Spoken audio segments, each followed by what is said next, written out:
Hello student, in this session we'll see remaining components of the blood. So in last session we already have discussed about blood and RBC. Now in this session we'll discuss about the WBC, its type. WBCs, as we all know, it is known as white blood cells. White blood cells. And we'll just quickly write down their important properties. So WBCs, it is also called as leukocytes. It is colorless in nature. It is colorless in nature. It is nucleated. It has a nucleus in it, and the lifespan is about 3 to 4 or sometimes 5 days. And it has two basically types. We'll see later on. This WBC is actually involved in the defense system of our body. So whether it can be generation of antibody, or whether it can be just to get activated at the time of allergic reaction. So number of you can say functions in terms of immune systems is handled by our WBC. So it's a very important and interesting term in biology. So we'll start. WBC has a two drop downs. So first is granulocytes.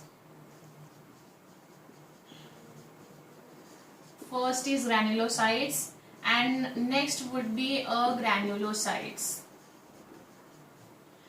This granulocyte first type is neutrophil. The first type is neutrophil. The another type would be, we'll just list it down, then we'll discuss detail one by one. Basophil, and the third one would be eosinophil and a basophil. So these are the three components. They are the types of granulocytes. And here granulocytes. First is known as lymphocytes, and another would be a monocyte. So you can make a chart like this, and now we'll discuss each and everything like neutrophil. What should be the nature of nucleus in neutrophil, eosinophil, basophil. WBC अगर 100% है तो neutrophil का कितना total WBC का percentage constituted है, ये सारी चीजें अभी हमें पढ़नी है. तो we'll start with the neutrophil first.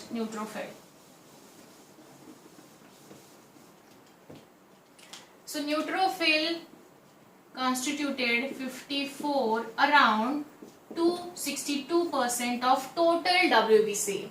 ये अगर WBC अगर 100% है टोटल, तो उसमें से 54 to 62% लेके जाता है neutrophil. Neutrophil has many lobe nucleus और 3 to 4 lobe nucleus. It has a nucleus and it is 3 to 4 lobe nucleus. So we'll draw the diagram of neutrophil here. So you have to show the nucleus like this, 3 to 4 lobe like this. Okay, so it has a granules. It has a granules like this, and this is the structure of nucleus. And this is the structure of nucleus. And what is the function of this? It is a phagocytic in nature.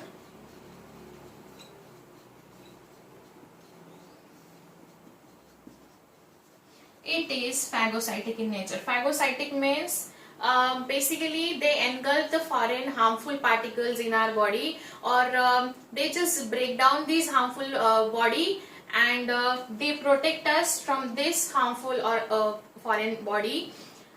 Foreign substance से हमारे body को save करता है. that is the meaning of phagocytic. Phagocytic मतलब engulfing the foreign organisms. These are invading, or these are trying to invade or trying to enter in our body. So ये phagocytic का मतलब होता है. Neutrophil इतना percentage लेके गया है टोटल WBC का. 3 to 4 लोब होता है. 3 to 4 lobe. Now see, you may get question on the basis of its diagram. Diagram में कितने लोब का न्यूक्लियस होता है, तो आपको डायग्राम दिया जाएगा और ऑप्शंस दिए जाएंगे ये कौन से सेल का डायग्राम है। तो इसीलिए हम लोग इसको डिटेल में एक्सप्लेन कर रहे हैं और आप भी इसका नोट बना के रखिए। Now next would B eosinophil. इसने 54 to 62 लेके गया था, 52 to 64। Eosinophil, it has a bilobe nucleus. It has a bilobe nucleus. इसके पास जो न्यूक्लियस है, actually it is of two lobes. First is like this, another is like this. So 1, 2, two lobe nucleus. Two lobe nucleus is present in eosinophil. ये basically 3 to 5% of total WBCs occupy करता है and इसका nature होता है it increases और it activates during allergy reaction, during allergies और allergic reactions में ये एक्टिवेट होता है। तो yes, this is the eosinophil. 3 to 5% of total WBC है, बाइलोब न्यूक्लियस है, डायग्राम देखो ग्रैन्यूल्स के साथ है। और ये जो एलर्जी हमें होती है, मे बी किसी को किसी फूड मटेरियल की एलर्जी होती है, किसी को डस्ट की एलर्जी होती है, किसी को किसी प्लांट की एलर्जी होती है। सो वो जो एलर्जी किसी allergies varies from person to person, जिसको भी जो एलर्जी होती है, तो तब वो एलर्जिक रिएक्शन के टाइम पे इओसिनोफिल जो है वो उसका फंक्शन एक्टिवेट होता है एंड वो उसका नंबर इंक्रीज करके आपको एलर्जी के साथ डील करने में हेल्प करता है। So that is about the eosinophil. Now next would be basophil. Third would be a basophil. Basophil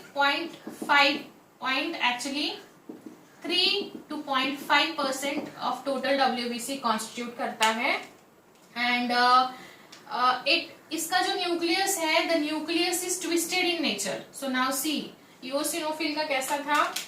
eosinophil का न्यूक्लियस बाइलोब था, लाइक दिस,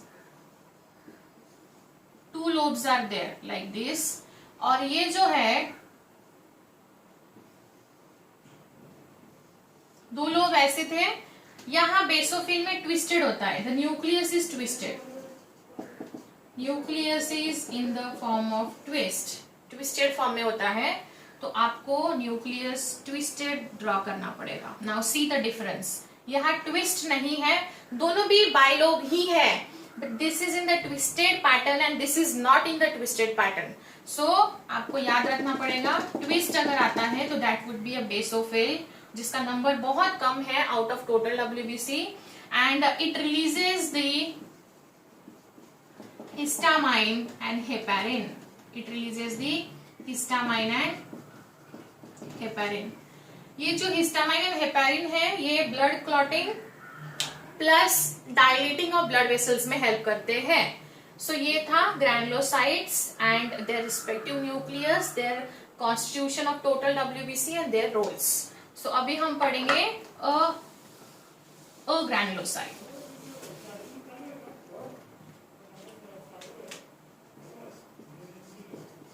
ग्रैनुलोसाइट्स, ग्रैनुलोसाइट्स मतलब उसमें कुछ ग्रैन्यूल्स थे, मैंने वो डायग्राम में ऐसे डॉट डॉट दिखाए थे।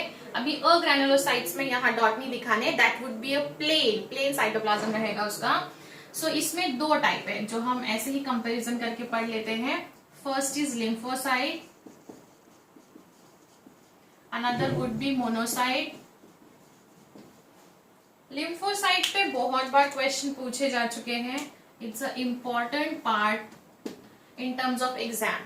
लिम्फोसाइट पे अगर डायरेक्ट क्वेश्चन नहीं आता है तो इनडायरेक्ट क्वेश्चन आता है, जो कि एड्स जो डिसीज है, जब एड्स नाम का डिसीज होता है, ये डिसीज है और उसका वायरस है HIV, human immuno deficiency virus. HIV जब होता है तो सबसे पहले बॉडी जो अटैक करती है वो लिम्फोसाइट पे करती है। याद रखिए, ये हर एक कॉम्पिटिटिव एग्जाम के लिए ऑलमोस्ट हर दूसरे साल पूछे जाने वाला क्वेश्चन है।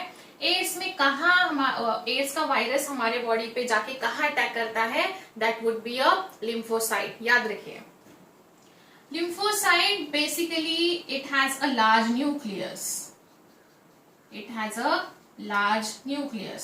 सो अगर ये सेल है तो सेल के अंदर न्यूक्लियस भी बड़ा होता है, like this. So this is the nucleus and it is at the function of this is it is help in generation of antibodies।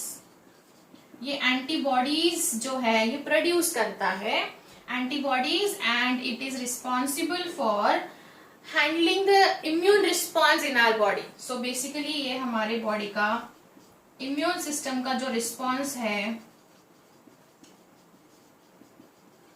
वो हैंडल करने में और वो मॉनिटर करने में हमें हेल्प करता है। सो लिम्फोसाइट लार्ज न्यूक्लियस होता है, न्यूक्लियस आपको लार्ज शो करना है। यहाँ कोई भी मैंने ग्रैन्यूल्स नहीं शो किए हैं because this comes under the agranulocyte. ये इसका फंक्शन है एंटीबॉडी प्रोड्यूस करना। एंटीबॉडी क्या होता है, लाइक फॉर एग्जाम्पल एंटीजन होता है, एंटीजन के अपोजिट जो काम करता है उसको काउंटरएक्ट करने के लिए वो एंटीबॉडी होता है। सो हम एक थोड़ा सा डिस्कशन करेंगे यहाँ। एंटीजन के अगेंस्ट काम करता है एंटीबॉडी। जैसे अगर आपने आपके कंप्यूटर में वायरस गया है तो हम उसको कैसे उसको क्लियर करते हैं या कैसे उसको हमारे लैपटॉप या कंप्यूटर से हम उसको डिस्कार्ड करते हैं with the help of antivirus. So जैसे हमारे बॉडी में भी याद रखिए एंटीजन जो कि एक हार्मफुल कंपोनेंट है जो हमें डिसीज कॉज कर रहा है, उसके अगेंस्ट हमारे बॉडी में एंटीबॉडी प्रोड्यूस होती है इसको डिस्ट्रॉय करने के लिए। जैसे कंप्यूटर में ये वायरस के अगेंस्ट एंटीवायरस काम करता है, वैसे हमारे बॉडी में एंटीजन के अगेंस्ट एंटीबॉडी प्रोड्यूस करी जाएगी। हम बोलते हैं ना अगर ज्यादा फीवर हो गया या बीमार हो गए तो हम डॉक्टर के पास जाते हैं, वो हमें एंटीबायोटिक देता है। तो वही होता है जो हमारे बॉडी में वो जो भी हार्मफुल जो भी एंटीजन है उसको डिस्ट्रॉय करने के लिए हमारे पास एंटीबॉडी प्रोड्यूस होना बहुत जरूरी होता है। वो एंटीबॉडी उसको डिस्ट्रॉय करता है। तो सोचिए ये कितना इंपॉर्टेंट है हमारे बॉडी के लिए। ये हर एक डिसीज के लिए जो भी एंटीजन है उसको रिस्पेक्टिव एंटीबॉडी बनाता है। इसलिए देखो HIV या कोई भी डिसीज, मेनली HIV, इसमें लिम्फोसाइट में अटैक करता है। ये लिम्फोसाइट में अटैक करेगा सो दैट वो एंटीबॉडी बना ही नहीं पाएगा एंड अल्टीमेटली हमारी बॉडी वीक होते जाएगी। सो अभी हम इसका परसेंटेज पढ़ते हैं। It is about 23 to 33 और 30% ऑफ टोटल WBC। फिर उसके बाद है, समझ में आया लिम्फोसाइट। Now here monocyte.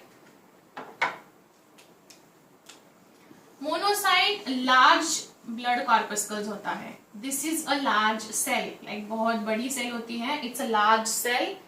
इसका जो न्यूक्लियस होता है, this nucleus is kidney shape. इसका न्यूक्लियस किडनी शेप का होता है। सो न्यूक्लियस ड्रॉ करेंगे यहाँ, किडनी शेप का nucleus like this.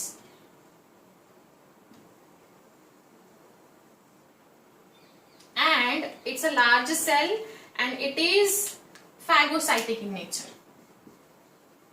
It is phagocytic in nature. Phagocytic है, इसमें बड़ा न्यूक्लियस है, किडनी शेप का होता है and basically it is also called as scavengers। scavengers मतलब ये हमारे बॉडी में जो अनवांटेड जो सेल डेब्रीज होती है, जो गार्बेज होता है, उसको डिस्ट्रॉय करता है। सो इसीलिए scavenger मतलब those who can feed on the dead matter और dead substance, उसको scavenger बोला जाता है। तो ये हमारे बॉडी में एक्चुअली क्लीनिंग का काम करता है। And your next homework is you have to find out the total percentage of monocyte out of total WBC। ये कितने परसेंटेज में होता है ये मुझे आप बताओगे, ठीक है। So that was all about the WBCs, उसके types, granulocytes and agranulocytes. Nucleus के बारे में याद रखो, they are phagocytic in nature, ठीक है। अभी यहाँ आपको 2 क्वेश्चंस पूछे जा सकते हैं। Out of number of WBCs or number of types of WBCs, which of the following are phagocytic in nature? Phagocytic पूछा जाएगा। तो phagocytic कौन सा था? मोनोसाइट्स और neutrophil. 2 he phagocytic in nature है, याद रखिए, कंपेयर करके पढ़िए, क्वेश्चंस कंपल्सरी इसमें से रहते हैं। So that's it about the WBCs. Now next is we'll see जैसे हमने आरबीसी के टर्म्स पढ़े थे वैसे डब्ल्यूबीसी के भी पढ़ते हैं। Formation of WBC, formation of डब्ल्यूबीसीज उसको क्या बोला जाता है? Again leucopoiesis. पोएसिस मतलब फॉर्मेशन, जैसे हमने इरिथ्रोपोएसिस भी पढ़ा था, इरिथ्रो ल्यूको सेम है, पोएसिस। फिर उसके बाद increase, increase in number of डब्ल्यूबीसीज उसको बोला जाता है ल्यूकोसाइटोसिस, ल्यूकोसाइटोसिस।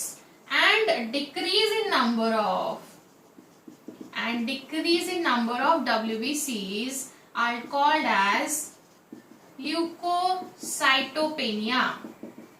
और ल्यूकोपेनिया लिखा तो भी चलेगा, ल्यूकोसाइटोपेनिया लिखा तो भी चलेगा।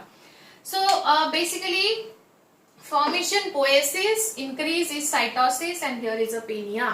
सो आपको ये चीज याद रखनी है, इसमें क्वेश्चन पूछे जा सकते हैं। ये टर्म है जो कि थोड़ी सी याद ही रखनी पड़ेगी आपको, क्वेश्चन आए तो स्ट्रेट फॉरवर्ड क्वेश्चन आएगा। एंड इसके बाद जो हम पढ़ने वाले हैं, जो हमारा एक छोटा सा ब्लड कंपोनेंट होता है और उसका नाम है प्लेटलेट्स। तीसरा कंपोनेंट जो हमने लिस्ट डाउन किया था, प्लेटलेट्स और थ्रोम्बिन। सो बेसिकली ये करता क्या है, अगर may be these are the small और टाइनी ब्लड सेल्स, ये बहुत छोटी और टाइनी ब्लड सेल्स होती हैं, they don't have a nucleus, so they are non nucleated, they are non-nucleated, they are tiny cells and they actually help to clot the blood। वो clot नहीं करती लेकिन clot form करने में help करती है। लाइक जैसे ही आपको यहाँ रप्चर हुआ है, स्किन में कट हुआ है, यहाँ से ब्लड बाहर आएगा, तो क्या होता है, जैसे ही आपको यहाँ कट हो रहा है, लाइक आपको कट हो रहा है, तो वहां क्या होता है, ये प्लेटलेट्स है उनको मैसेज देते हैं, यहाँ से जो सेल्स है वो प्लेटलेट को एक मैसेज देते हैं और प्लेटलेट वहां आके वो क्लॉट फॉर्म करती है। So it is basically responsible for the formation of clot और it is also called as plug. ये क्लॉट फॉर्म करता है जहां भी ब्लीडिंग हो रहा है, कट होके ब्लीडिंग हो रहा है, to stop that bleeding these platelets will form a plug in such a way that the bleeding वहां stop हो जाएगा।